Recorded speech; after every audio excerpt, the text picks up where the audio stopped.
So WWE 2K20, one of the buggiest, one of the worst rated WWE games of all time. Pretty much not the best of games. But hey, it wasn't always this way when it came to WWE games, so I'm going to show you guys 10 WWE games that are better than 2K20. A lot better in some cases. And these games you can get for pretty cheap right now, and some of these games still have a working online that actually works better than 2K20. And if you guys want to get these games, I'll post up some affiliate links in the description box where you guys can get these games for pretty cheap, and in some cases with free shipping. And I'm going to go ahead and start things off with two of the best WWE games in the PS2 era, and those are Shut Your Mouth and Here Comes the Pain. When people talk about wanting the arcade-style gameplay back from the old WWE games, they usually mean these two games right here, where the gameplay wasn't necessarily completely unrealistic or anything like that, but they weren't so concerned with trying to make it this simulation to the point where it just really slows down the gameplay. The gameplay here is a lot quicker pace. There is no stamina system. It just made the matches a lot more fun. And on top of that, the freedom that you got with these games is something that you don't see with the current WWE games. You can pretty much fight anywhere and Shut Your Mouth and Here Comes the Pain. You can take the fight in the concession stands, in the parking lot, in the boiler room, anywhere in the arena and outside of it. You can use a shopping cart, you can fight in the streets. A ton of freedom, and not just when it comes to the matches, but also when it comes to the season mode. Yes, this had a season mode, not a career mode, and you had options in the season mode that would determine what would happen next. Do you want to take the heel route, the face route? Do you want to talk trash to this superstar, or do you want to make friends with him? It's your choice, and you could go ahead and interfere in matches that you want to get involved in for whatever reason. It's your choice. Season modes that actually give you options, and playing the Elimination Chamber with friends on Here Comes the Pain was so much fun. If you could get the PS2 multi-tap and actually have 6 real players playing, it was some of the most fun I've ever had with WWE games. And on top of that, for some old games, they had a good amount of match types. Some matches actually that were in those games that you can't find in 2K20, like for instance the Lumberjack match. And in Here Comes the Pain, you could even ride Taker's motorcycle or a forklift. What WWE games this generation let you do that? None. Bottom line, two great classic games, some of the best of all time. And next up, generations. Much can be learned from past generations. For past generations write history. They become history. The past may have already been written, but the future awaits a new generation. Oh my God! It's Smackdown versus Raw! Sports entertainment will never be the same! Smackdown vs. Raw and Smackdown vs. Raw 2006. Now, this was one of the big changes in the series, one of the big moments where the games were no longer just the Smackdown games, but the Smackdown vs. Raw games. And these games were still a lot alike. They still retained a lot of the arcade-style gameplay of the previous two games that I just mentioned, but at the same time, they started adding in more and more realistic stuff. With a big one being the stamina system that they added in 06, which is something that they still use in the current WWE games, except a different version of it. But even with the more realistic additions, it still was a lot more fast-paced than the current slow-paced gameplay that we've got with the 2K games. And another thing that separated these two games compared to the Smackdown games is you finally had voiceovers in the season modes. And the cool thing is, even though you had voiceovers in these season modes, unlike the current games, you had options still. You could still go ahead and choose how to go about things in the season mode. Now, of course, you didn't have as many options as a text-based season mode like Here Comes the Pain or Shut Your Mouth, but it was still nice to have some options. And if you're thinking about getting one of these two and you're having a hard time deciding, I'd say go with 06, had better voiceovers. It was just overall a more polished game in my opinion, and one thing that 06 had over the current WWE games, something that actually people have been requesting for a good while now, is General Manager mode. It was the first game with GM mode, and hey, 2K20 doesn't even have that. And now moving on to the next game on the list, which was the first game in the 360 generation, and that is Smackdown vs. Raw 2007. Now this was a big graphical jump, and I'm talking about the 360 version here. This also came out on the PS2, but if you're gonna get this game, I'd suggest getting the 360 version, because there's a big graphical difference. And it looked so realistic at the time, and I think the graphics for this game still stand up to this day. I think they still look good, and one of the things that added a ton of replay value to this game was the online, because prior to the 360 games, The online, you had to buy this accessory for the PS2. It was just complicated at the time. Online wasn't as popular, but then once the games made the jump to the 360 and PS3, online was just a lot more accessible to a lot more people. Online was so enjoyable in this. It was so much fun.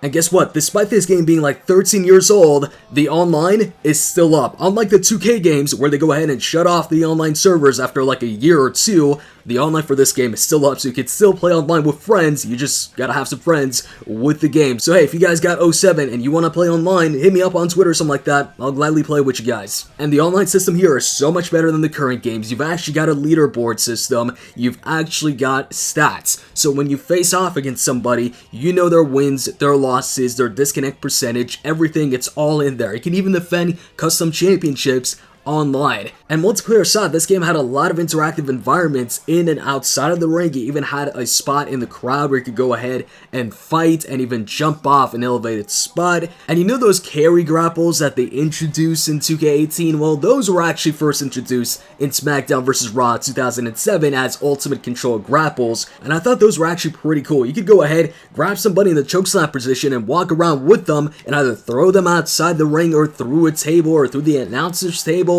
Basically, 07 was a lot of fun, and it's one of those Smackdown games that if you go back and play right now, it still looks good to this day. And then a couple years later, we get Smackdown vs. Raw 2010. Now, there's a big graphical difference here. The graphical style of this game is a lot different than 07. If you ask me, 07 was better, but this game had some cool stuff. Story designer, for instance. This was a big thing. Story designer made for some really funny cutscenes. You could go ahead and pretty much make your own story with cutscenes in the game where you can go ahead and add some text, change the superstars within the cutscenes, and the game even had some weird characters in there that you could also use in the cutscenes. Like for instance, you could have the WWE doctor get run over by a car. And one of the biggest changes with this one is they did away with the season mode, but thankfully they didn't do away with it to bring in showcase mode or something like that. Instead, they brought in Road to WrestleMania, where you had 6 original stories. So if one of the things you didn't like from season mode was seeing a character doing something out of character because the season mode wasn't built around that specific superstar, like for instance, let's say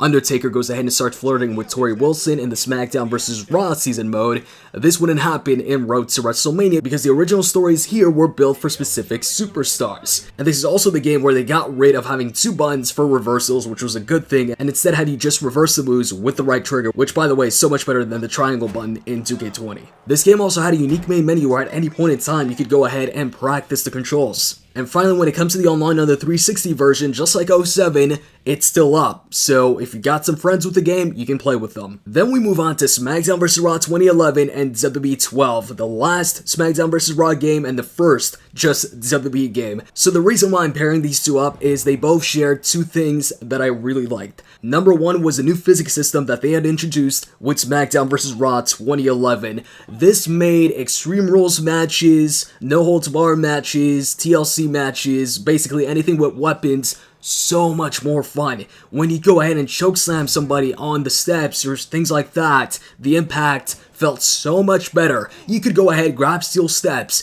stack a table on top of it, stack a chair on top of it, a ladder on top of it, and go ahead and superplex your opponent on all of that, and he would actually land on that stuff, and he would sell like he landed on it. This made matches with weapons the best with this new physics system, and the new physics didn't just apply to the weapons, but also the moves, where you could go ahead and move around while doing a move. Yes, you can still do that with the current games, but not as well as these games did it.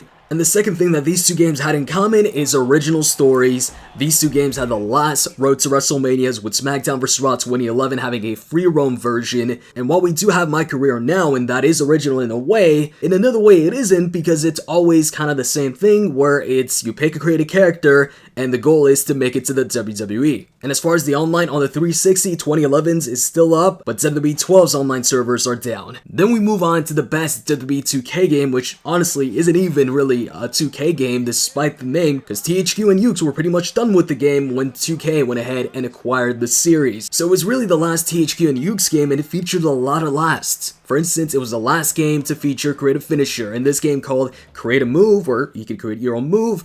On top of that, it was the last game to feature Story Designer, it was the last game to feature a proper online, and last but not least, I thought it was the last fun WWE game on consoles, where I would go, hey, I feel like playing this game, and let me hop online and play some matches. And at this point, they had the OMG moments, but they also had the quicker paced gameplay, so combine the two together and made for some cool matches. And 14 also had a fun beat the streak mode where you try and beat the Undertaker's streak, and that was a challenge. It felt like he had his own difficulty and he'd be a kick out and reversal machine. And the last game I've got on this list is WWE AllStars. Now, the perfect way to describe this game is just pure fun. The thing is though, this game is not for everybody. If you're looking for a simulation, this is not the game for you, but if you're looking for just something that's fun to play, that's enjoyable to play, this is it.